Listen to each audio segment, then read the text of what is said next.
தமிழ்நாடு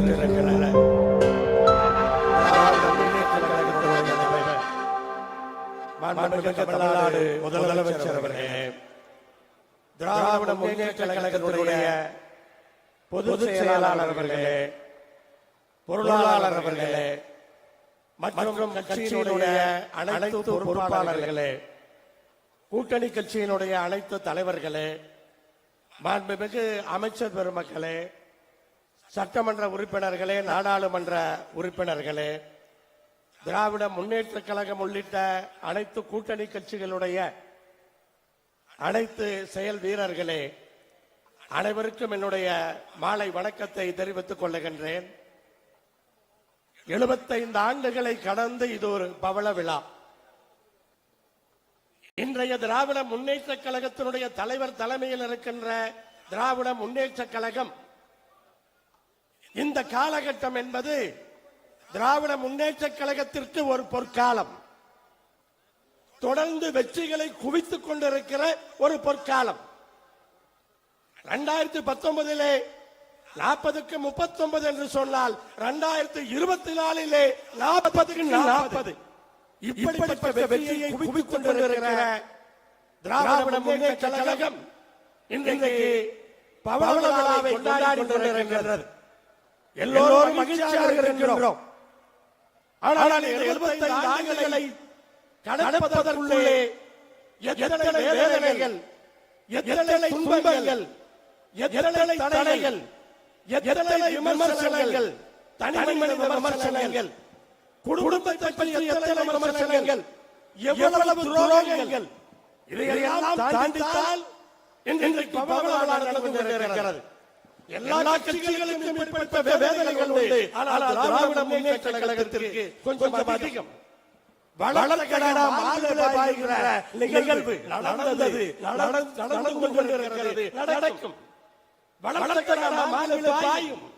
அதையெல்லாம் எதிர்பார்த்துத்தான் திராவிட முன்னேற்ற கழகம் இன்றைக்கு வெற்றி நடை போட்டுக் கொண்டிருக்கிறது. திராவிட முன்னேற்ற கழகத்தை பொறுத்தவரை ஆட்சியில் இல்லை என்றாலும் ஒரே மாதிரியாக இருக்கக்கூடிய ஒரு இயக்கம். ஆட்சிக்கும் கட்சி நிகழ்ச்சிகளுக்கும் வித்தியாசத்தை கொண்டு நிகழ்ச்சிகள் நடத்தப்படுகிறது. தமிழ்நாட்டினுடைய முதலமைச்சர் அவர்கள் இன்றைக்கு காலையிலிருந்து அரசு நிகழ்ச்சிகளிலே கலந்து கொண்டிருக்கிறார்.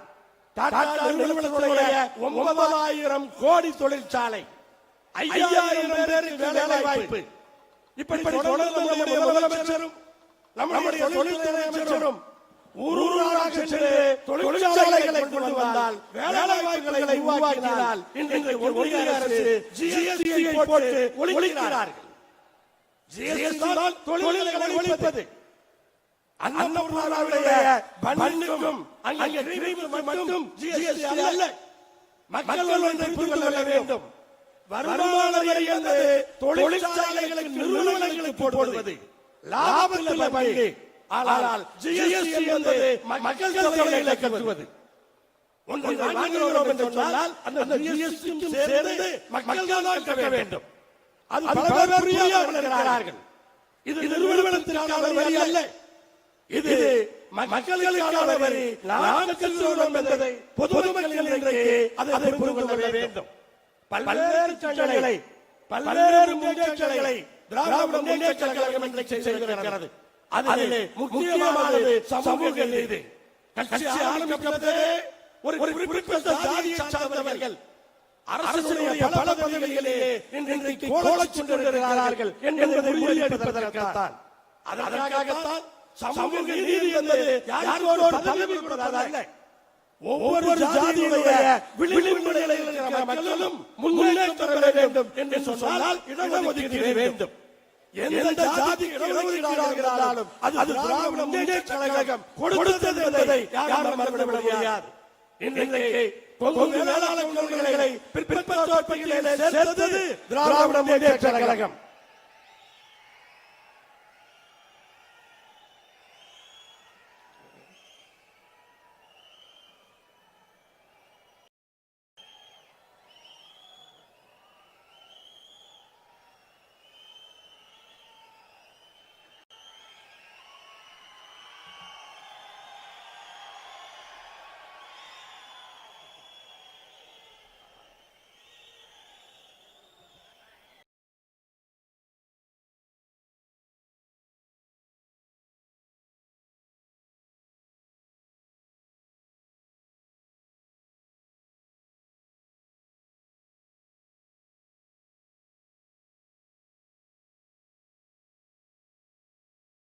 கொங்கு வேளாள கவுண்டர்களுக்கு பிற்படுத்தப்பட்டோர் பட்டியலில் சேர்த்தது திராவிட முன்னேற்ற கழகம்.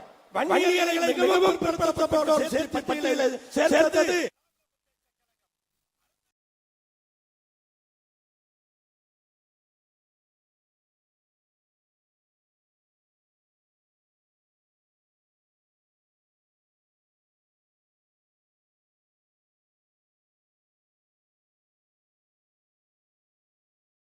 முதலமைச்சருக்கு போட்டி கிடையாது. முதலமைச்சருக்கு போட்டி இல்லை, துணை முதலமைச்சருக்கு தான் போட்டி. அப்படிப்பட்ட நிலைதான் இன்றைக்கு நடந்து கொண்டிருக்கிறது. யார் முதலமைச்சர்? திராவிட முன்னேற்ற கழகம் முதலமைச்சர். தனிப்பட்ட மனிதர் அல்ல, திராவிட முன்னேற்ற கழக கட்சி முதலமைச்சர். இன்றைக்கு துணை முதலமைச்சர் என்று சொன்னால் அதுவும் திராவிட முன்னேற்ற கழகம் தான். அதற்கு டிஎன்பிசி தேர்வு வச்சு பரீட்சை வச்சு தேர்ந்தெடுக்க முடியாது. பரீட்சை எழுதி துணை முதலமைச்சர் தேர்ந்தெடுக்க முடியுமா? பெரும்பான்மையாக இருக்கிற திராவிட முன்னேற்ற கழகம் தான் துணை முதலமைச்சர். அப்படி திராவிட முன்னேற்ற கழகத்தினுடைய தொண்டர்கள் யாரை ஏற்றுக்கொள்ளுகிறார்களோ அவர்கள் தான் துணை முதலமைச்சராக வர முடியும். அப்படிப்பட்ட ஜனநாயகத்திலே நாம் இன்றைக்கு வாழ்ந்து கொண்டிருக்கின்றோம். இன்றைக்கு பவள விழா செய்தியாக தமிழ்நாடு முதலமைச்சர் அவர்கள் ஒரு அருமையான செய்தியை திராவிட முன்னேற்ற கழகத்தில் இருக்கிற அத்துணை தொண்டர்களுக்கும் இன்றைக்கு கொடுத்திருக்கிறார். என்ன தெரியுமா? நம்முடைய அன்பு சகோதரர் செந்தில் பாலாஜி அவர்கள் சிறையிலிருந்து வந்த பொழுது தமிழ்நாடு முதலமைச்சர் அவர்கள் தன்னுடைய வலிமையான வார்த்தைகளால் வரவேற்றார். அது அவருக்கான வரவேற்பு மட்டுமல்ல, திராவிட முன்னேற்ற கழகத்தினுடைய தலைவருடைய பவள விழா செய்தி என்ன தெரியுமா? திராவிட முன்னேற்ற கழகத்தினுடைய கடைக்கோடி தொண்டனுக்கு ஒரு பிரச்சனை என்றாலும் கட்சி தலைவர் விட்டு கொடுக்க மாட்டார் என்ற செய்தியைத்தான் தமிழ்நாடு முதலமைச்சர் அவர்கள் இன்றைக்கு திராவிட முன்னேற்ற கழகத்தினுடைய தலைவராக கொடுத்திருக்கிறார். அப்படிப்பட்ட திராவிட முன்னேற்ற கழகத்தினுடைய இந்த பவள விழா மிகச் சிறப்பாக நடந்து கொண்டிருக்கிறது. நூற்றாண்டை நோக்கி திராவிட முன்னேற்ற கழகம் இன்றைக்கு வெற்றி நடை போட்டுக் கொண்டிருக்கிறது. இந்த தருணத்திலே திராவிட முன்னேற்ற கழகத்தினுடைய தலைவருக்கும் அந்த கட்சியினுடைய அனைத்து செயல் வீரர்களுக்கும் என்னுடைய வாழ்த்துக்களை கொங்கு நாடு மக்கள் தேசிய கட்சியின் சார்பாக தெரிவித்து விடைபெறுகிறேன். நன்றி, வணக்கம்.